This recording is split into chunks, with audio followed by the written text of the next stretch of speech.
Hello students, कैसे हैं आप स्टूडेंट्स। मैं आशा करता हूँ आप लोग सभी अच्छे होंगे, स्वस्थ होंगे। स्टूडेंट्स, आज हम multiple choice questions MCQs for practice students, क्योंकि आपके यूनिट टेस्ट जो होंगे उनमें मल्टीपल चॉइस क्वेश्चन है वो पूछे जाएंगे और वो 20 मार्क्स के होंगे। तो कुछ क्वेश्चंस मैं आपको प्रैक्टिस करवा रहा हूँ, कुछ क्वेश्चंस आप अपनी रफ नोट में प्रैक्टिस कर लेंगे। क्वेश्चंस है वो आपके पास सेंड किए जा चुके हैं और ये लगभग आपके 100 क्वेश्चंस होंगे, वो आपको अच्छी तरह से सिंप्लीफाई करने, सोल्व करने हैं, ठीक है, ताकि उनका करेक्ट ऑप्शन राइट ऑप्शन है, राइट आंसर वो आपको पता चल सके। तो मैं अभी थोड़ा सा आपको समझाता हूँ किस तरह से हमें राइट ऑप्शन का पता लगा लेना है। कुछ क्वेश्चंस को हम देखने से ही पता लगा सकते हैं, कुछ को सोल्व करने के बाद हमें पता चल पाएगा कि इसका कौन सा ऑप्शन है वो करेक्ट ऑप्शन है, ठीक है, राइट ऑप्शन है। तो इस तरह से अभी हम अपना ये फर्स्ट क्वेश्चन एक बार देख लेते हैं। तो फर्स्ट क्वेश्चन में हमें क्या करना है, the sum of additive inverse and multiplicative inverse of 2 is. तो क्योंकि इसमें हमें सीधे सीधे कुछ नहीं पता चल पाएगा, तो इसमें 2 है उसका एडिटिव इनवर्स देखना है और 2 का एडिटिव इनवर्स और उसका मल्टीप्लिकेटिव इनवर्स, उन दोनों को ऐड करके यानी उनका सम है वो कितना आएगा। तो 2 है उसका एडिटिव इनवर्स हम देखते हैं, तो 2 का एडिटिव इनवर्स है वो क्या आएगा, -2 आएगा। फिर सम करना, तो सम के लिए अब 2 का मल्टीप्लिकेटिव इनवर्स वो क्या आएगा, मल्टीप्लिकेटिव इनवर्स यानी इसको उल्टा करना है। जैसे 2 है तो इसका 1/2 हो जाएगा, तो यहाँ पे 1/2 आएगा। अभी इसको सोल्व करते हैं तो आपका इसके अपन भी 1 लिख लेता हूँ यहाँ से, तो एलसीएम 2 आ गया। तो यहाँ से इसको जब डिवाइड करना हो तो ये 2 आ गया और 2 को इससे मल्टीप्लाई तो -4 आ गया प्लस। अब इसको इससे डिवाइड किया तो 1 आया, 1 को इससे ऊपर मल्टीप्लाई तो 1 रहेगा। तो इसको जब सोल्व करते हैं तो ऊपर तो ये -3 आएगा और नीचे 2 आएगा। तो -3/2 है वो ऑप्शन आपका करेक्ट होना चाहिए। तो -3/2 ऑप्शन है वो बी के ऊपर दे रखा है, बी ऑप्शन है वो करेक्ट हो जाएगा। तो -3/2 आपका ये आंसर है वो आ जाएगा। इस तरह से आपको बी ऑप्शन को सिलेक्ट कर लेना है, ठीक है स्टूडेंट्स। तो थोड़ा सा हमें कैलकुलेट करना पड़ेगा, सीधे सीधे हमें नहीं पता चल पाएगा, ठीक है। कुछ क्वेश्चंस में सीधे सीधे पता चल जाता है, कुछ में नहीं चलता है, तो उसको हमें सोल्व करना पड़ता है।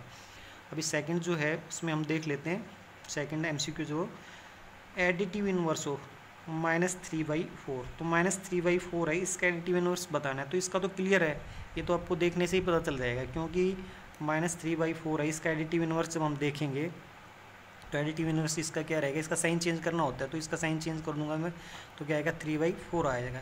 तो यहाँ पे 3/4 कौन सा ऑप्शन है, इसका ऑप्शन ए है वो करेक्ट है, ठीक है। सीधा ही हमें पता चल गया ये 3/4 है। तो इस तरह के क्वेश्चन हैं वो उसमें तो हमें देखने से भी पता चल जाता है, ठीक है। तो ये आपका ए ऑप्शन करेक्ट रह जाएगा। अभी हम लोग थर्ड MCQ देख लेते हैं, द स्टैंडर्ड फॉर्म ऑफ, ये दे रखा है यहाँ पे -192 और ये 168। तो स्टैंडर्ड फॉर्म में स्टूडेंट्स आपको 2 चीज़ों का ध्यान रखना है। एक तो उसको सिंप्लीफाई करना, जितना भी सिंप्लीफाई आप कर सकते हैं सिंप्लीफाई कीजिए। फिर जो नोमेटर और डिनोमेटर जो हैं उनमें आपको जो माइनस साइन है वो डिनोमेटर के साथ नहीं रखना है, वो नोमिनेटर के साथ रखना है। यानी ऊपर जो नंबर लिखा होता है उसके साथ आपको माइनस साइन रखना होता है, नीचे जो नंबर है उसके साथ माइनस साइन नहीं रखना होता है। तो हम इसको स्टैंडर्ड फॉर्म में लिखने के लिए उसको काटते हैं, यानी सिंप्लीफाई करते हैं, जितना हम सिंप्लीफाई कर सकते हैं। तो इसको हम बड़े नंबर से भी काट सकते हैं, छोटे नंबर से भी काट सकते हैं। तो कितने से काटेंगे आप लोग, यहाँ से जैसे मैं 6 से काट देता हूँ, तो 6 2 जा, ठीक है, 6 2 जा 12। और फिर उसके बाद यहाँ से हम क्या करते हैं, 6 से काट दिया, 6 2 12 4 आ गए, फिर 6 8 जा, ठीक है। फिर इसको 6 से काटा तो 6 3 जा और 6 2 जा, ये आगे -32 28। अभी फिर इसको सिंप्लीफाई किया जा सकता है, तो 4 के टेबल में आएगा ना, तो ये 4 7 जा और 4 8 जा, तो लास्ट में क्या आएगा -8/7 आएगा।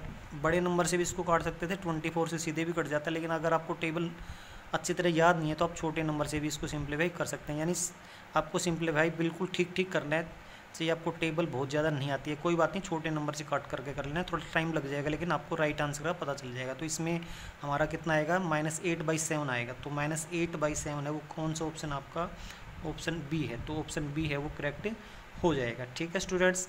इस तरह से हम लोग अपना ये थर्ड वाला क्वेश्चन सोल्व कर सकते हैं। स्टैंडर्ड फॉर्म में आपको एक चीज़ का ध्यान रखना है कि पहले तो उसको सिंप्लीफाई करो, सिंप्लीफाई करने के बाद जब लास्ट में आपको लिखना होता है तो हमेशा जो माइनस साइन है, जो ऊपर नंबर लिखा जाता है, यानी जो न्यूमरेटर है उसके साथ लिखना है, डिनोमिनेटर के साथ नहीं लिखना है, ठीक है, ये है।